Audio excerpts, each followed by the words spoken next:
కొంతమంది ఏదైతే నా మీద ఎలిగేషన్స్ వేయడం కానీ లేకుంటే ఏదైతే చెప్పడం కానీ మీరు చేస్తూ ఉన్నారో దాని గురించి ఈరోజు నేను మీకు చెప్పాలి, కనీసం నా వైపు నుంచి కూడా మీరు వినాలి అనే ఒక బాధతో నేను ఈరోజు వచ్చి చెప్తా ఉన్నాను. సో దయచేసి మీరు అందరూ కూడా వింటారు, విని నాకు కూడా మీ ద్వారా న్యాయం జరుగుతుందనేసి నేను ఈరోజు ముందుకు వచ్చి మాట్లాడుతూ ఉన్నాను. ఫస్ట్ నేను కూడా చెప్పేది వినండి, తర్వాత మీ ఇష్టం. సో ఎవరైతే మదన్ మోహన్ మానిపాటి మా డిపార్ట్మెంట్కి వెళ్ళి కంప్లైంట్ చేస్తున్నారో దాని మీద ఈరోజు నేను క్షుణ్ణంగా మీతో మాట్లాడతాను. మా మ్యారేజ్ 2013లో అయింది. నవంబర్ 2013లో పెళ్ళి అయింది మా ఇద్దరికి. ఇది అరేంజ్ మ్యారేజ్. 2013లో పెళ్ళయింది. 2013 నుంచి మేము ఒక 1 year ట్రావెల్ చేసాం. ఆ 1 year ట్రావెల్లో 2 కవల పిల్లలు, నాకు 2 పాపలు. నేను ఇంకా నా లా కంప్లీట్ చేయలేదు. అప్పటికి నేను ఇంకా లాలోనే ఉన్నాను. 2010 నుంచి 2015 వరకు నా లా గ్రాడ్యుయేషన్ నేను కంప్లీట్ చేయాల్సి ఉంది. సో లాలోనే నాకు పెళ్ళి అయింది. సో 2014లో నేను కన్సీవ్ అయ్యాను. 2015లో నాకు పిల్లలు పుట్టారు. ఏప్రిల్ 2015 నా పిల్లలు పుట్టారు. 2015లో మేము ఆగస్టులో ఒకసారి మినిస్ట్రీ ఆఫ్ ట్రైబల్ అఫైర్స్ అని, అందులో మినిస్ట్రీ ఆఫ్ ట్రైబల్ అఫైర్స్ అని ఉంటుంది. అందులో నేషనల్ ఓవర్సీస్ స్కాలర్షిప్ అని ఉంటుంది. ఆ నేషనల్ ఓవర్సీస్ స్కాలర్షిప్ కోసం మదన్ మోహన్ నేను ఇద్దరం కూడా ఇంటర్వ్యూకి వెళ్ళాం. ఆ ఇంటర్వ్యూ అయిపోయిన తర్వాత అందులో అతను సెలెక్ట్ అయ్యారు. ఆ తర్వాత నేను సెలెక్ట్ అవ్వలేదు. ఇండియన్ ఓవర్సీస్ స్కాలర్షిప్ ఎందుకంటే పూర్ పర్సన్స్కి మాత్రమే, ఎస్సీ ఎస్టీ ఎవరైతే ఉంటారో వాళ్ళకి మన స్టేట్ నుంచి, మన గవర్నమెంట్ నుంచి వేరే గవర్నమెంట్కి వెళ్ళడానికి, వేరే గవర్నమెంట్ నుంచి వేరే కంట్రీకి వెళ్ళడానికి ఇచ్చే ఇండియన్ గవర్నమెంట్ వాళ్ళ మీద కొన్ని కోట్లు ఖర్చు పెట్టి చదువుకోవడానికి బయటకు పంపిస్తుంది. ఇది 2013లో కూడా ఆయన వెళ్ళున్నాడు. దానికి ఉన్న మెయిన్ కండిషన్ ఏంటంటే బిలో పావర్టీ ఉండాలి. ఎస్సీ ఎస్టీ వాళ్ళు బిలో పావర్టీ ఉండాలి. అప్పటికే Madan Mohan Manipati central government employee అయినా కూడా ఇంటర్వ్యూకి వెళ్ళాడు నా కోసము. అప్పటికి నేను ఇంకా లా అప్పుడప్పుడే కంప్లీట్ అయినా ఫైనల్ ఇయర్ స్టూడెంట్స్ కూడా అందుకే నేను అప్లై చేస్తున్నా. నేను పోయినాను, నేను సెలెక్ట్ కాలే, ఆయన సెలెక్ట్ అయినాడు. అప్పటికే Madan Mohan Manipati already central government employee, assistant director. So that అది సెలెక్ట్ అయిన తర్వాత ఆ రోజు నుంచి within 2 years of span of టైంలోనే మనం యూఎస్కి ఫ్లై అవ్వాలి, ఎవరైతే కనుక ఎగ్జామినేషన్ పాస్ అయి ఉంటారో. ఆ ప్రాసెస్లో నన్ను పెట్టిన మెంటల్ టార్చరు ఇంకెవ్వరు ఏ అమ్మాయి పడి ఉండదు. నేను చెప్తా ఉన్నా, భార్యగా నేను కాపురం చేశాను కాబట్టి నేను చెప్తా ఉన్నా. మీరెవ్వరు కూడా తెలియదు కాబట్టి మీరు కనీసం వినండి నా వైపు నుంచి. 2016లో ఈ ఎంటైర్ పాన్ ఆఫ్ ద ఎపిసోడ్లో 2016లో నాకు ఖచ్చితంగా ఆయన విడాకులు పత్రం రాశాడు. నేను కూడా రాసిచ్చాను ఆయనకి. ఆ పత్రం మీరు అడగండి, ఇస్తారు ఆయన మీకు. 2016లో మేము ట్రైబ్స్, నేను ఎస్టీ ఎరుకల, ఆయన కూడా ఎస్టీ ఎరుకల, మా ప్రకారంగా మేము రాసుకున్నాం. మా అమ్మ మా నాయన, ఆయనకంటే ఎవ్వరూ లేరు. వాళ్ళమ్మ ఉన్నారు కానీ ఆవిడ కొంచెం మెంటల్లీ సరిగా ఉండరు ఆవిడ. సో ఆయనకంటే ఎవరు లేరు. వాళ్ళ చుట్టాలు ఉన్నారేమో ఆయన అడగండి. నా ఇంటికి ఏ రోజు ఎన్నడూ రాలే, కానీ నా పెళ్ళి మాత్రం పెద్దలకి అందరూ వచ్చి చేస్తున్నారు. తలా ఒక చేయొచ్చి చేస్తున్నారు. తర్వాత ఎవరు పట్టించుకోవాలి. నేను ఎంతోమంది దగ్గర పోయి చాలా మొర పెట్టుకుని ఎవరు పట్టించుకోవాలి, అయిపోయింది. 2016లో విడాకులు ఇచ్చేసినాడు, అయిపోయింది. తర్వాత ఆయన ఎవరో దూరం చుట్టం ఏం కాదు, దగ్గర చుట్టం అవ్వడం వల్ల పిల్లల కోసం మా అమ్మ ఖచ్చితంగా వచ్చేవాడు, పిల్లల్ని చూసుకునేవాడు. నేను అశోక్ నగర్లో ఒక చిన్న రూమ్లో జేసీజే కోచింగ్కి జాయిన్ అయ్యాను. జేసీజే కోచింగ్ దిగ్విజయ్లో జాయిన్ అయ్యాను. నేను చదువుకుంటా ఉన్నా, జూనియర్ సివిల్స్ ఎగ్జామినేషన్కి నేను చదువుకుంటా ఉన్నా. నా తిండి నేను తింటా ఉన్నా, నా ప్రాక్టీస్ నేను చేసుకుంటా ఉన్నాను. నేను ప్రాక్టీస్ చేసిన నా సీనియర్స్ కూడా, నేను వాళ్ళ పేర్లు చెప్పాల్సిన ఇప్పుడు బాగోదు, బట్ నేను 2 కోర్టులలో ప్రాక్టీస్ చేసేదాన్ని. ఒక రైల్వే కోర్టులో ప్రాక్టీస్ చేసేదాన్ని, సికింద్రాబాద్ కోర్టులో కూడా ప్రాక్టీస్ చేసేదాన్ని. 2 సీనియర్స్ దగ్గర నేను ప్రాక్టీస్ చేసుకుంటూ నేను చదువుకుంటూ నా బ్రతుకు నేను బ్రతికిన. 2018 నోటిఫికేషన్లో ఏపీపీఎస్సీ గ్రూప్ 1 బ్యాక్లాగ్ వేకెన్సీ, ఆ బ్యాక్లాగ్ వేకెన్సీలో నేను ఎగ్జామ్ రాశాను. అప్పుడు నేను జేసీజీ ఎగ్జామ్ రాశాను, at the same time APPSC exam కూడా రాశాను. 2 ఎగ్జామ్స్లో జేసీజీ 0.34 మార్క్స్ ఇంటర్వ్యూ పోయింది. ఏపీపీఎస్సీ వాళ్ళు బ్యాక్లాగ్ వేకెన్సీ కాబట్టి ఇంటర్వ్యూకి పిలిచారు. నాకు దేవుడి దయ వల్ల ఉద్యోగం వచ్చింది. 2019లో మదన్ మోహన్ మానిపాటి ఇండియా నుంచి యూఎస్కి ఫ్లై అయిపోయాడు. 2020లో నాకు ఉద్యోగం వచ్చింది. 2020 ఉద్యోగం వచ్చిన 2 నెలలు 3 నెలలు ఆ ట్రైనింగ్ పీరియడ్లో ఆయన యుఎస్లో ఉండగానే కోవిడ్ వచ్చింది. సో దట్ కోవిడ్ వల్ల మళ్ళీ రిటర్న్ వచ్చారు ఆయన. రిటర్న్ వచ్చిన తర్వాత మాకు కూడా కోవిడ్ వల్ల ట్రైనింగ్ మధ్యలో ఆపేసి ఇంటికి పంపినారు ఒక 1 month. తర్వాత మేలో నా first posting Visakhapatnam, very complicated area. ఆ విషయం మీ అందరికీ తెలుసు. అయినా కూడా ఫ్రెషర్ని తీసుకుపోయి ఆడేసినారు. అప్పుడున్న గవర్నమెంట్ కానీ ఏదన్నా కానీ ఆ గవర్నమెంట్లో మేము వచ్చున్నాము. సో దట్ మేము దానివల్ల మంచిగానే పోస్టింగ్ అనేసి ఎగురుకుంటా పరిగెత్తుకుంటా పోయి 1000 మైళ్ళు హైదరాబాద్ నుంచి విశాఖపట్నం 1000 మైళ్ళు ప్రయాణం చేసి పోయినాం ఉద్యోగం చేసినాము. అందుకే అప్పటికే జ్యుడిషియరీలో ఉన్నాము, ప్రాక్టీస్ చేస్తున్నాం, వెల్ఫెడ్జ్గా ప్రాక్టీస్ చేస్తున్నాం కాబట్టి ఉద్యోగం బాగానే చేసిన. నాకు తెలిసి నేను ఒక గజం భూమి కూడా విశాఖపట్నంలో ఎప్పుడు వదలలేదు, నిజంగా చెప్తా ఉన్నా. మీరు అట్లాంటిది ఏదన్నా ఉంటే నా ప్రొఫెషనల్ లైఫ్ కూడా మళ్ళీ మాట్లాడతాను నేను. అదే మూమెంట్లో 2020 ఎండింగ్లో, అందుకంటే ముందు సుభాష్ గారు అనేసి ఎవరైతే ఇప్పుడు జీపీ రెవెన్యూ అని మా ఎక్స్ జీపీ ఉన్నారో ఆయన నాకు పరిచయం అయ్యారు. ఆ మూమెంట్లో వైజాగ్లో చిన్న ఇన్సిడెంట్ కూడా జరిగింది, మీడియా అందరికీ కూడా తెలిసిందే. పుష్పవర్ధన్ అనే నా కొలీగే, కాకపోతే ఏంటంటే వచ్చి కూర్చున్న సీటు సుపీరియర్ సీట్లో కూర్చున్నారు.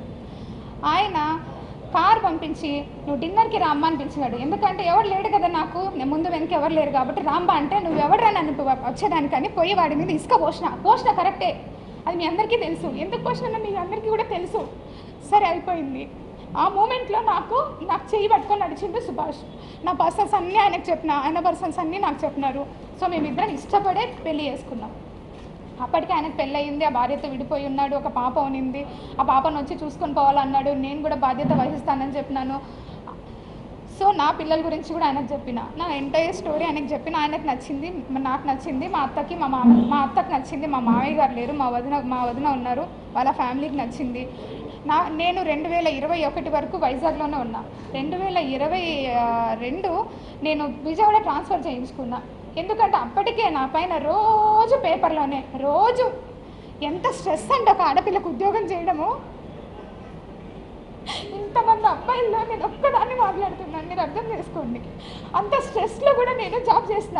నాకు ఇంకొద్దు, విశాఖపట్నంలో నేను చెయ్యనని రిటర్న్లో రాసిచ్చి వచ్చిన. నేను నా ప్రొఫెషన్ కంప్లీట్ కాకుండానే నేను విశాఖపట్నంలో పని చేయలేను ఇంత ప్రెజర్లో అనేసి. అక్కడ ఏం తప్పు చేసినామో నాకు ఇప్పటికి వరకు అర్థం కాలే. ఉద్యోగమే చేసినాం, నేనేం తప్పు చేయలే. సార్ తప్పు చేస్తుంటే నేను పనిషబుల్ అవుతాను గవర్నమెంట్ ద్వారా. నేను వచ్చిన నా మొగుడు ఇల్లు తీసిండు, నేను సంసారం చేస్తూనే ఉన్నాను. నేను దేవుడు మరి నాకు ఇది కష్టం పెట్టాలని ఏమైనా కన్సీవ్ అయ్యానో నాకు తెలీదు.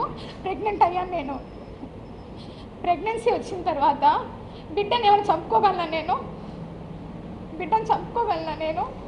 సరే అనేసి బిడ్డను కూడా నేను ట్రావెల్ చేసిన.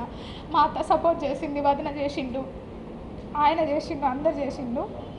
9 నెలల బిడ్డ నేనే మోసిన, నేనే కన్నా.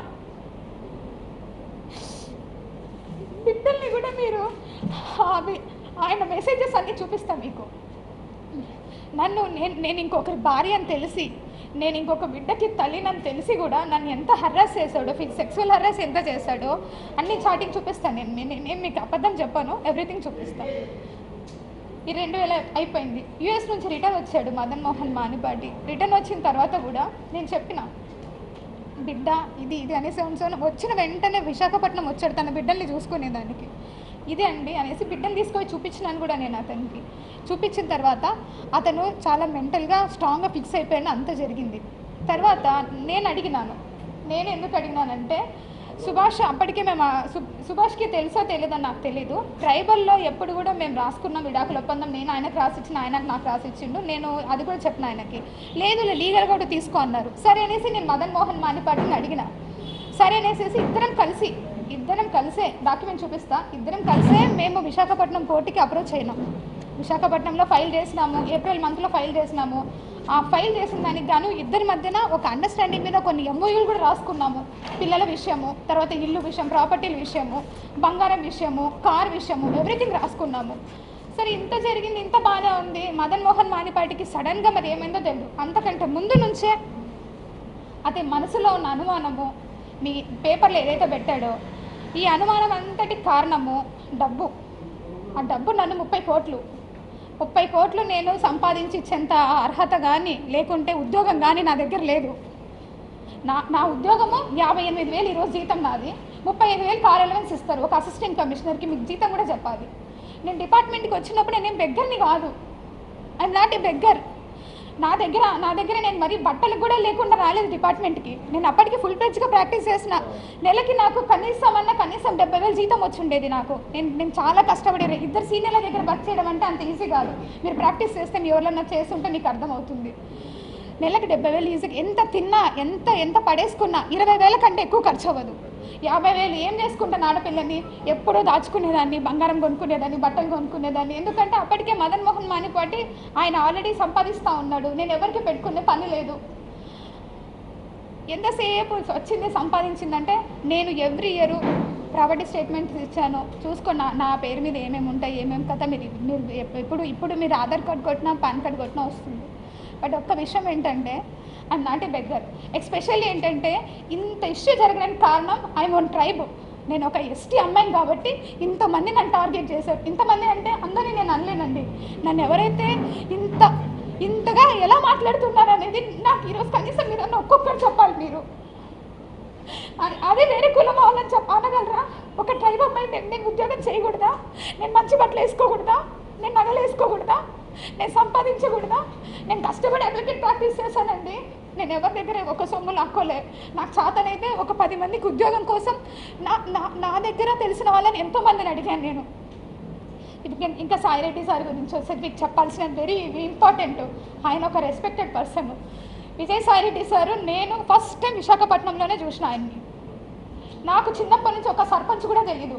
మా రాయలసీమలో నేను నంద్యాల, మా రాయలసీమలో ఆడపిల్లలు దేనికి బయటకు పోయి ఊర్లు తిరిగేది, లేకుంటే ఎంఆర్ఓ ఆఫీసులకు తిరిగేది నాకు తెలీదు. నేను ఎన్నడూ ఒక సర్పంచ్ని కూడా చూడలేదు నేను పుట్టి పెరిగినప్పటి నుంచి.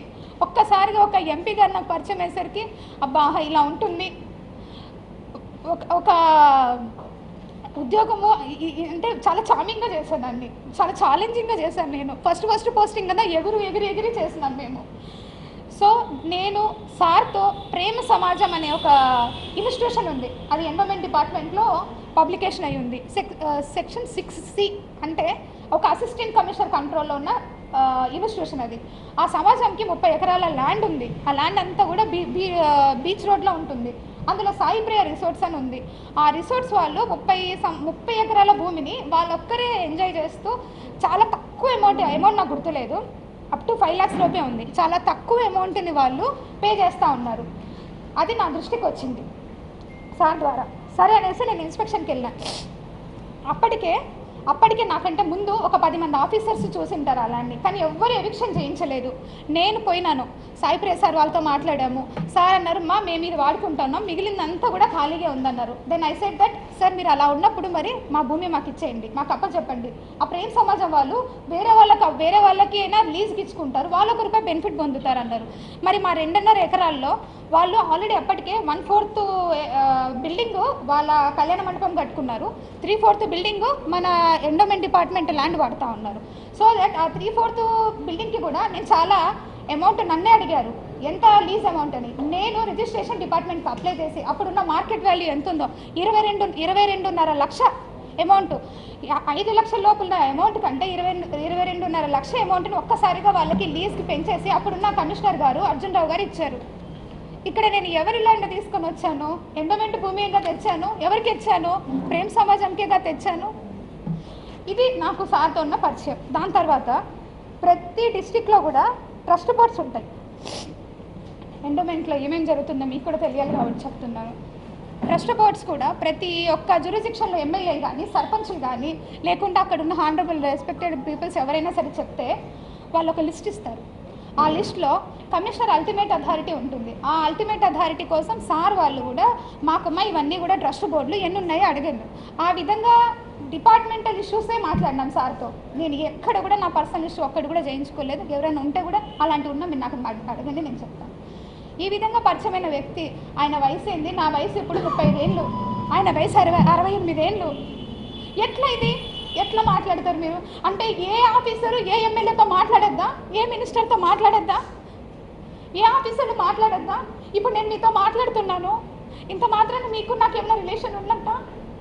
ఒక ఆడపిల్ల మాట్లాడకూడదా? అంత పెద్ద అయినంత మీరు మాట్లాడేటప్పుడు కనీసం నేను ఇక్కడే ఉన్నానుగా, సస్పెన్షన్ పీరియడ్లో ఊరు దాటకూడదని నాకు ఇచ్చారు ఆర్డరు. ఆ మూమెంట్లో మీరు నన్ను అడిగి ఉండొచ్చుగా, నా నెంబర్ ఎవరి దగ్గర నుంచైనా తీసుకొని ఉండొచ్చు మీరు. సో మీరందరూ రాసినారు, మీరందరూ మీన్స్ ఎవరెవరైతే ఎలిగేషన్ వేసినారో రాసినారు, బాగుంది. ట్విట్టర్ గురించి మీరు కామెంట్ చేశారు. నేను ట్విట్టర్లో పోస్ట్ చేయకూడదా? నాకు right to freedom of speech లేదా? ఆర్టికల్ 14 నాకు అప్లై కాదా? Article 21 right to privacy. నా ప్రైవసీని అంతా తీసుకెళ్ళి ఈరోజు మీరు కొంతమంది మీడియాలో పెట్టారు. అది ఎంతవరకు న్యాయం? నా ప్రైవసీ, మీది కాదు. నాకు రైట్స్ లేవా? కాన్స్టిట్యూషన్లో వచ్చిందే ఎస్సీ ఎస్టీ కోసం, కాన్స్టిట్యూషన్లో వచ్చిందే ఎస్సీ ఎస్టీ కోసం. అది ఈరోజు డివేట్ అయిపోతూ ఉంది. ఒక గవర్నమెంట్ ఆఫీసర్ మాట్లాడకూడదా? మేము ఏం తప్పు మాట్లాడుతున్నాను? నేను ఏమన్నా ప్రొఫెషనల్ ఏమైనా తప్పు చేశానా? నేను నిజంగా ఆంధ్రజ్యోతి పేపర్ రాశారండి, 100 కోట్లు రాశారు ఆంధ్రజ్యోతి పేపర్ నేను సంపాదించిందని. 100 కోట్లు మీరు ఈరోజు రాసినందుకు మదన్ మోహన్ వాణిపాటి నన్ను 75 కోట్లు అడిగాడు. నేను ఏడికి వెళ్ళి రావాలా? నా ఉద్యోగ కాలం ఎంత? 4 ఏళ్ళు డిపార్ట్మెంట్కి వచ్చి నేను ఎట్లా సంపాదిస్తాను? మరి మీరు చెప్పండి ఇక్కడ ఉందనేసి. నేను రెడీ, నేను రిజైన్ చేస్తా, పోనీ నన్ను తీసుకెళ్ళి జైల్లో పెట్టండి. ఏంటిది ఇదంతా? ఉద్యోగం చేయొద్దా? నేను కాదండి, ప్రతి ఒక్క గవర్నమెంట్ ఆఫీసర్ సఫర్ అవుతున్నారు. ఉమెన్ గవర్నమెంట్ ఆఫీసరు, మీకేం తెలుసు ఎన్ని హరాస్మెంట్స్ జరుగుతుంటాయో మాకు. పొద్దున్న లేయాలా, వంట చేసుకోవాలా, పిల్లల్ని చూసుకోవాలా, పరిగెత్తాలా, ఉద్యోగం చేయాలా. నా ర్యాంకు, నాది గస్టెడ్ ఆఫీసర్ ర్యాంకు. ఎన్ని బర్డెన్స్ ఉంటాయి. మీరు నా ప్రొఫెషనల్ లైఫ్ గురించి కూడా నేను తప్పకుండా మాట్లాడతాను. నేను ఎందుకు సస్పెండ్ అయినా కూడా మీకు తెలియాలి. ఇది రైట్ టైం నేను మాట్లాడడానికి. వద్దు, ఒక స్ట్రైబ్ అమ్మాయి ఉద్యోగం చేయకూడదు అంటే నేను చేయను అంతే. మేము మంచి బట్టలు వేసుకోవద్దు, మంచిగా మాట్లాడకూడదు. ఇప్పుడు నా ఎంప్లాయీస్ ఉన్నారు, ఎంప్లాయీస్కి నేను మీకు ఒక హైరార్కీ ఉంటుంది. ఎవరికి జోనల్ జర్నలిస్ట్ ఉంటారు, డిస్ట్రిక్ట్ జర్నలిస్ట్ ఉంటారు, తర్వాత మీ హెడ్ ఉంటారు, ఇవన్నీ ఉంటారు. మీకు ఒక హైరార్కీ ఉన్నప్పుడు నాకు కూడా ఒక హైరార్కీ ఉంటుందిగా.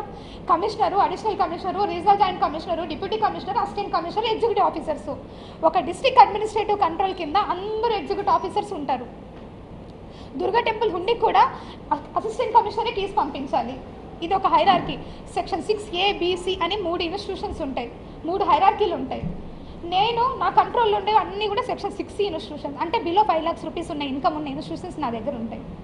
నాకు 9 ఛార్జీలు పెట్టారు. ఆ 9 ఛార్జీల్లో ఒక ఛార్జీ నెంబర్ 5 మాత్రమే నాకు సంబంధించింది.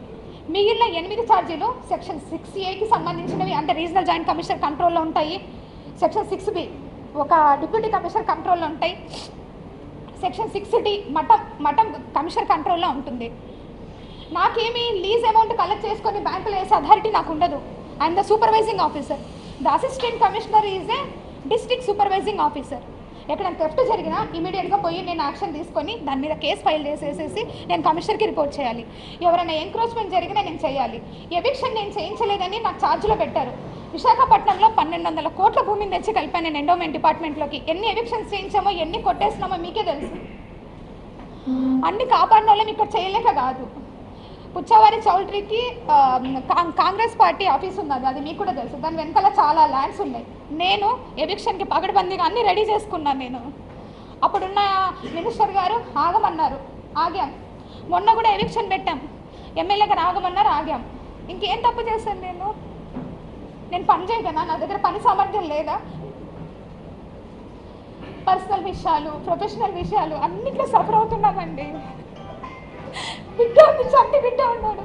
అట్లీస్ట్ బిడ్డ చూసుకోవడానికి కూడా టైం లేదు నాకు. మీరు అనుకుంటున్నారు ఫీల్డ్ ఆఫీసర్ నేను. పొద్దున్న పోతే సాయంత్రం ఎప్పుడో 10ంటికి 11 గంటలకు వస్తా. ఏమన్నంటే యాటిట్యూడ్గా మాట్లాడుతుంది అంటే ఎక్కడండి యాటిట్యూడ్? నేను పెట్టానండి ఆస్క్ త్రూ కోర్ట్ అని నేను పెట్టాను. అతను డబ్బులు అడిగినప్పుడు ఆస్క్ త్రూ కోర్ట్ అని పెట్టాను. So now it is over. ఆయన నన్ను ఏం హరాస్ చేస్తున్నాడో ఏంటో ఓవర్. ఇప్పుడు నేను సుభాష్తోనే ఉన్నాను అనడానికి మీకు ఇది ఒక ప్రూఫ్.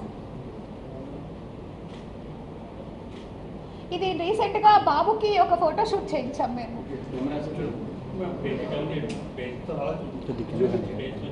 డౌన్ చేయండి.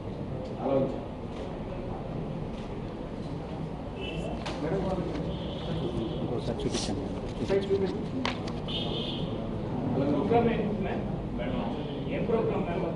ఇది బేబీ ఫోటో షూట్ చేయిస్తాం కదా అది.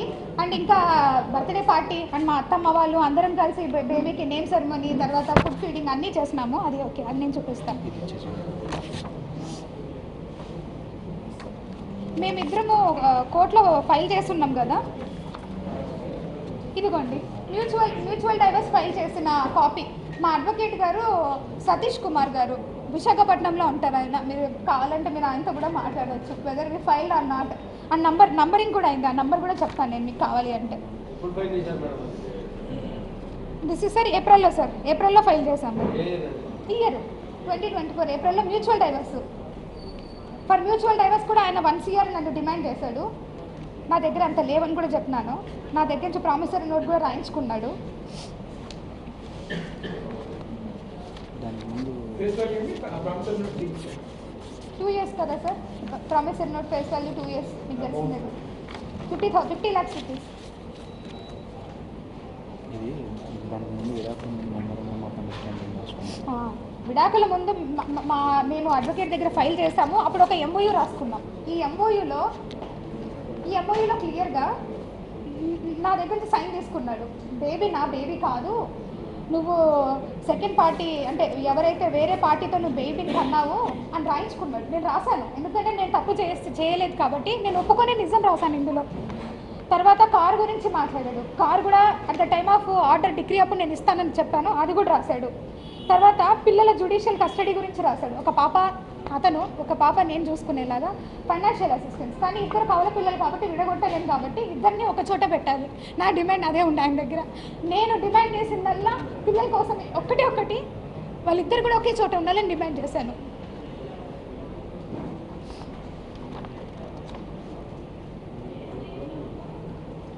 ఇక్కడ రాశారు, therefore the total listed above points has to be fulfilled by the said 2 parties. ఈ రెండిటి వల్ల నువ్వు మ్యూచువల్ డైవర్స్కి నేను వస్తున్నాను, మనం మ్యారేజ్ డిజాల్వ్ చేస్తున్నాము, నువ్వు నీ ఇష్టం వచ్చిన లైఫ్లో నువ్వు ఉండ నేను రాశాను, నీ పర్సనల్ లైఫ్ని నువ్వు చూసుకొని ఆయన రాశాను. ఇంకా నేను ఏం చేశాను మీరు ఒకసారి చెప్పాలి. ఎందుకంటే సార్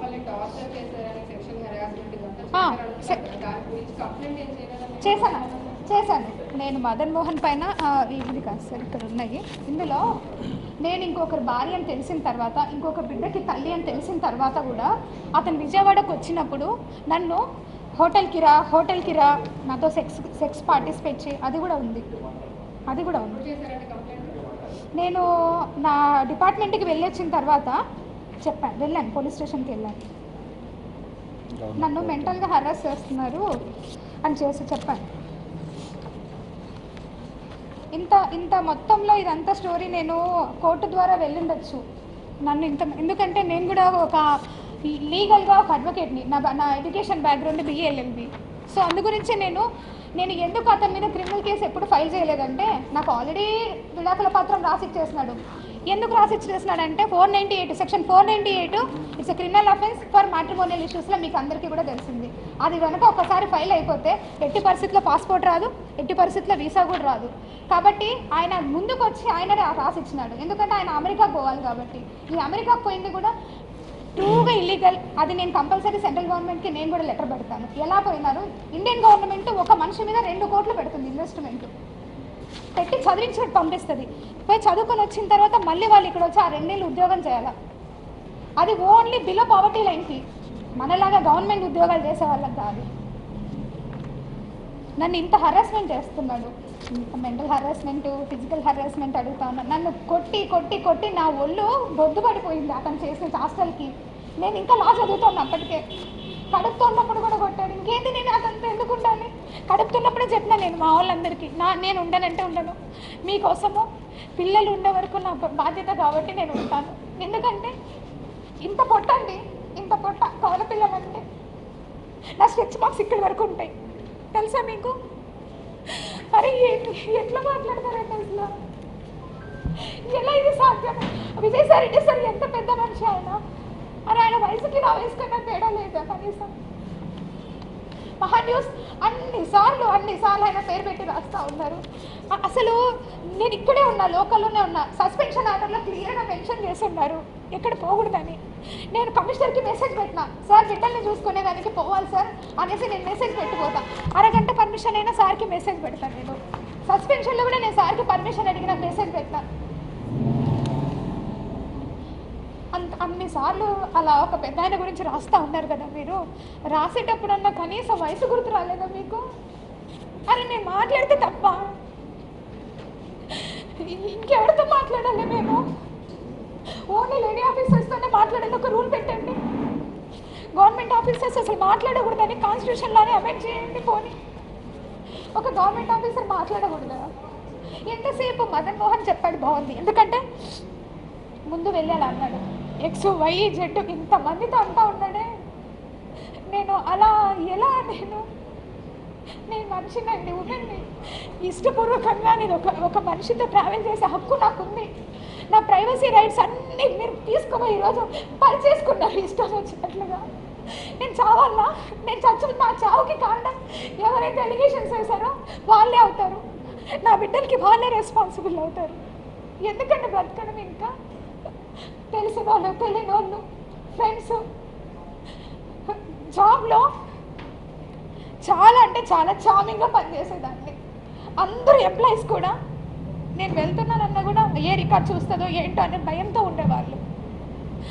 ఇప్పుడు ఇంకే ఆఫీసర్స్ ముందు వర్క్ చేయాలి, నేను ఉద్యోగం కూడా వదిలేసి వెళ్ళిపోవాలి. గవర్నమెంట్ ఉండదు, ఏ గవర్నమెంట్ అన్నా రానియండి, గవర్నమెంట్ ఆఫీసర్కి సంబంధం ఉండదు. ఇప్పుడు మళ్ళీ రీఇన్స్టేట్ చేస్తారు. మళ్ళీ నేను ఒక దగ్గరికి ఆఫీసర్గా పోవాలి. అక్కడ లోకల్ పర్సన్స్ చెప్పింది చేయాలి కదా. లేదు నేను మీకు చెయ్యను అని అంటామా మేము? నేను రిక్రూట్ బై ద గవర్నమెంట్గా, అంతేగాని పొలిటికల్ పార్టీస్తో కాదు. అరే నేను ఒక బ్యాక్లాగ్ వేకెన్సీ వచ్చాను, కష్టపడి అంతో ఇంతో నేను కూడా చదువుకునే ఉద్యోగానికి వచ్చాను. ఎంతసేపు ఆంధ్రజ్యోతి పేపర్లో రాసింది 5 రోజులు రాశాడండి వరుస పెట్టి. నన్ను అడగండి, నేను ఈరోజు వచ్చాను కదా, ఎన్ని కోట్లు సంపాదించాను అడగండి. ఇంతమంది మీడియా ఉన్నారు, ఇది న్యాయంగా అనిపిస్తుందా మీకు? ఒక ఆడదాన్ని ఇంతగానో వేధిస్తూ ఉన్నారు. అరే మీకు వరుస లేదు, ఏజ్ లేదు, ఎవరితో పడితే వాడితో వాడు మాట్లాడుతున్నా కూడా ఒక్కరు ఖండించలేదు అంటే మీరు? నేను అడుగుతాను, ఇంతమంది అబ్బాయిని ఇదే మీ ఇంట్లో ఆడబిడ్డకి ఎవరికో జరిగితే ఊరుకుంటారా?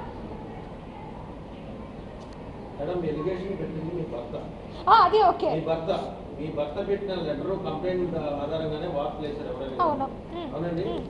ఇందులో మీడియా వాళ్ళు సొంతగా మదన్ మోహన్ గారిని మీడియా వాళ్ళకి ఎవరికి పరిచయం కాదు, మీ గురించి కూడా ఎవరికి అంత తెలియాలని విషయం లేదు. సో ఇందులో మీడియా చేసిన తప్పు ఏంటంటే ఆయన కంప్లైంట్ పెట్టాడు దేవాదాయ శాఖకి, కమిషనర్ గారికి. ఆయన కంటెంట్ ని చెప్తే ఎలా తప్పుతుందండి? ఇప్పుడు మీరు చేశారంటే మంచాడు పెద్ద అంటున్నారు మీరు, అంటే ఓకే చెప్పుకోవచ్చు ఇష్టం. కానీ ఇందులో మీడియా తప్పు ఏంటండి? ఇందులో మీడియా ఏం వక్రీకరించింది? అందులో ఏమన్నా విషయాలు వక్రీకరించింది ఏమన్నా విషయం చెప్పండి. నేను మాట్లాడతాను. నేను ఇక్కడ లోకల్లోనే ఉన్నాను. ఒక ఎలిగేషన్ వచ్చినప్పుడు మీకు మినిమంలో రైట్ ఉంటుంది. అరే ఒకసారి మాట్లాడదాము, ఒక గవర్నమెంట్ ఆఫీసర్ కదా, ఒక లేడీ కదా. Media, we have a judiciary sir. And Indian గవర్నమెంట్కి కానీ any government, any state, any కంట్రీకి ఒక జ్యుడిషియరీ సిస్టమ్ ఉంది. ఆ జ్యుడిషియరీ సిస్టంలో ట్రయల్ అనేది జరుగుతుంది. పోలీస్ సిస్టమ్ ఉంది, పోలీస్ సిస్టంలో ఇన్వెస్టిగేషన్ జరుగుతుంది. ఇక్కడ ఇన్వెస్టిగేషన్ అంతా నాకు ఈరోజు ఎవరైతే ఎలిగేషన్స్ చేశారో వాళ్ళ మీదే. ఎలిగేషన్లా చూపించలేదు మీరు. కామా చూపించడం వేరు, ఫుల్ స్టాప్ చూపించడం వేరు. One by one. ఇప్పుడు ఆ లెటర్ డిపార్ట్మెంట్కి ఇచ్చారు కదా, డిపార్ట్మెంట్ నుంచి లెటరు కమిషనర్ గారికి ఇచ్చానని అంటున్నారు. బయటకి లెటర్ ఎలా వచ్చిందని నేను ఏమైనా తెలుసుకోవచ్చా? నాకు ఏమన్నా రైట్ ఉందా? అలా వస్తుందా డిపార్ట్మెంట్ నుంచి బయటకి లెటర్? ఆర్ మదన్ మోహన్ ఏమన్నా మీకు లెటర్ ఇచ్చి ఉన్నాడా?